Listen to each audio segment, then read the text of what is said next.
and interpret this rule in a way that's never been interpreted before. It's quite difficult. We've actually got to adhere to what effectively our rules are telling us.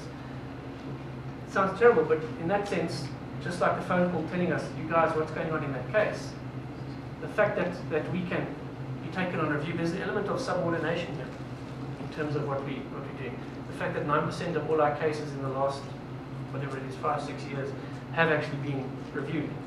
We need to accept that authority. And how significant is all of this? A few what ifs. Let's say tomorrow we say, actually, you know what? Stuff you guys in the corner there. We're not interested in your rules anymore. We're going to have our own rules. We're going to do it differently. And let's even say the government say they passed different legislation here and they have to do something differently. Are we going to survive? No, because we're probably not going to have any international sport here, because we don't actually comply with internationally accepted standards. So we wouldn't have the cricket, the Tri-Nations, the whatever, England tests, etc., etc. So we're not in a situation where we can turn around and say, well, so what? This is a reality. And the responsibility on tribunal chairs is quite significant, because our credibility at the end of the day, as a nation, sporting nation, is dependent on how we actually apply these rules. So what is our reality? Now, these are 3 athletes. I don't actually know these 2 guys. I just picked them up on the internet. All 3 of these athletes tested positive for dagga, cannabinoids, cannabis. I just thought they were interesting because they're high divers and they tested positive for dagga. Rory Plainveld, as you would have seen in the newspaper, tested positive as well, and effectively received a 3-month suspension. That's almost what I call an international reality of dagga. Social drug that gets used at a party wherever, and there are hundreds of athletes around the world testing positive. When you start looking at a lot of what we have to deal with, we've got a different reality. This is Julie Shabalala. Julie is a boxer from Soweto. She tested positive for dagga and ended up in a hearing. I think she's about 30 odd. She's got a standard 6, grade 8, which means she's been educated to age 13 rather. And she supports 2 kids, and she's a professional boxer, and she gets 1,000 rand per bout. So she tries to get as many bouts as she can in a month to make ends meet. Now the thing that strikes you about her is that she is uneducated, obviously from an academic point of view. But for the first time in her life, she's sitting in a boardroom with a number of people with a recording apparatus, where we're sitting down and saying, okay, you've been charged with the following offence. Probably the first time she sat down in the boardroom. She's scared, she's nervous, she has no clue what's going on.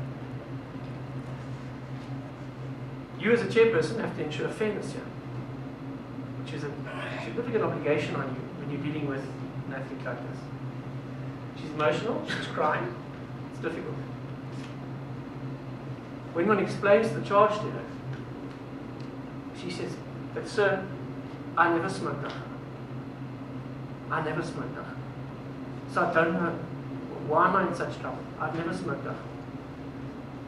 And when you explain to her how the test was taken, etc., and you tested positive, it was in your system, she then says, yes, I went to the Sangoma because I had flu. And the Sangoma gave me medication, which was crushed every day, and I drank it every morning for 3 months.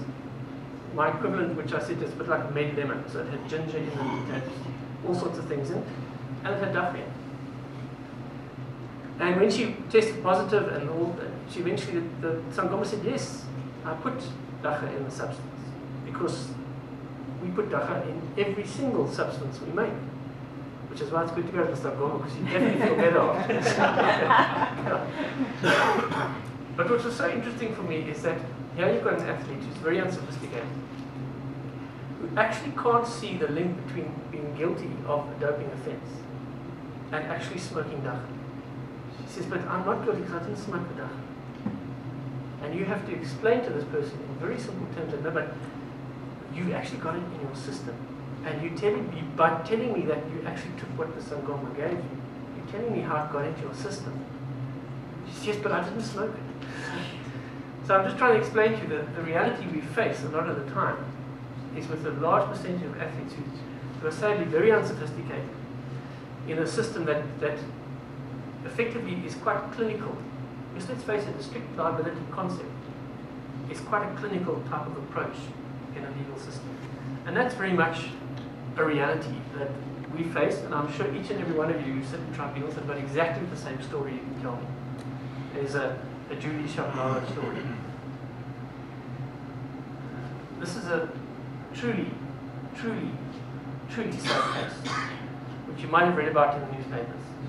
Lubo would probably be going to the Olympics next month had it not been for the fact that he tested positive for methamphetamine, TUC.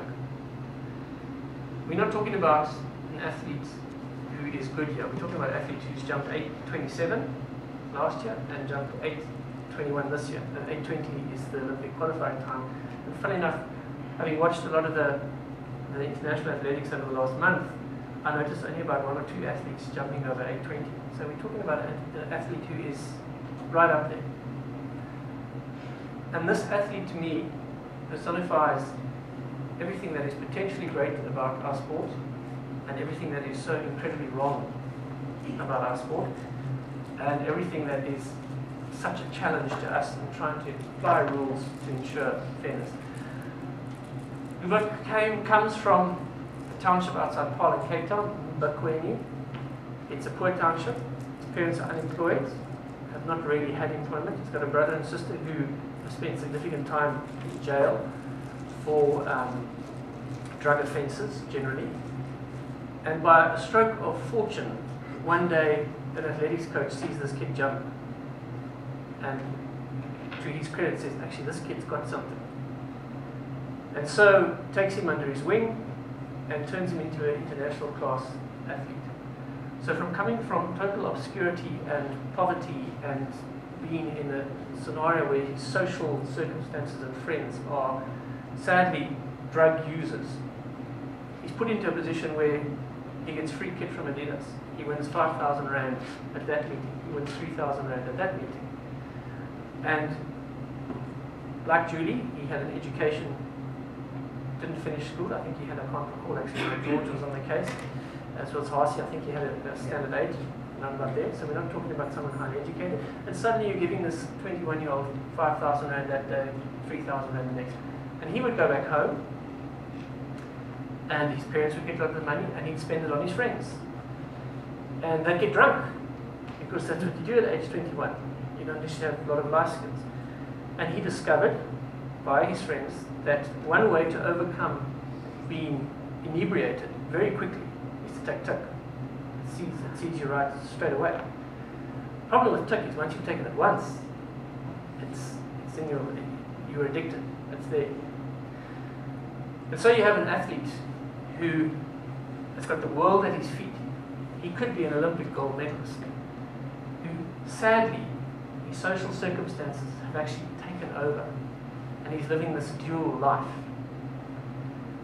And one Monday evening meeting at Stellenbosch and Kutsenberg, where he didn't think he was going to jump, but he ends up jumping, he tests positive.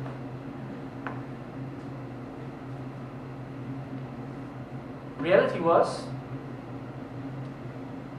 he'd done a bit of research on the internet, because he knew that he does get tested now and again. He had 5 tests in total. And he worked out that TUC stays in your system for 9 days. And effectively, he made sure that he just never was on the stuff. And now you sit with a situation where he went straight into rehab, by the way. By the time we had the hearing, he was in rehab already. He had a lot of people around him, and sports psychologists trying to assist him. But one of the arguments that was presented, that any suspension of this young man will destroy his life. Because how do we actually keep him on the straight and narrow if he's not actually doing his sport and he's not in the system? So you've got dire social circumstances, yet you've got rules. And rules that are internationally applied in that sense. And you now need to make a decision as to, are there any grounds that you can reduce a sanction? Ultimately, and I'll get to it later again on this case, is the tribunal decided on 18 months. I quoted Julian in the findings. But I do believe there are significant circumstances that are unique to South Africa. I actually don't think you will find them in other parts of the world where athletes are in such dire social circumstances, yet they are suddenly catapulted into a scenario of incredible formality. The same for Lugo. It was the first time I think he formally sat around a table to actually deal with any issue. It was a totally different, unique situation for him. That's actually the reality we deal with. And the great skill, I think, of being tribunal members is how do we balance what the rules are telling us with this concept of fairness in how we apply the rules relative to our reality. Now, the other reality about this case is, I don't want to get into another topic, is he was let down, if you think about it. A lot of organizations that you would feel in the sporting environment should have been taking what was effectively a black diamond and put a black kid who potentially could become a world beater out of obscurity, out of poverty. No, it's a sad story, because you would have hoped to have thought that Athletic South Africa or whoever, Zascoc, were actually helping this young man in other ways.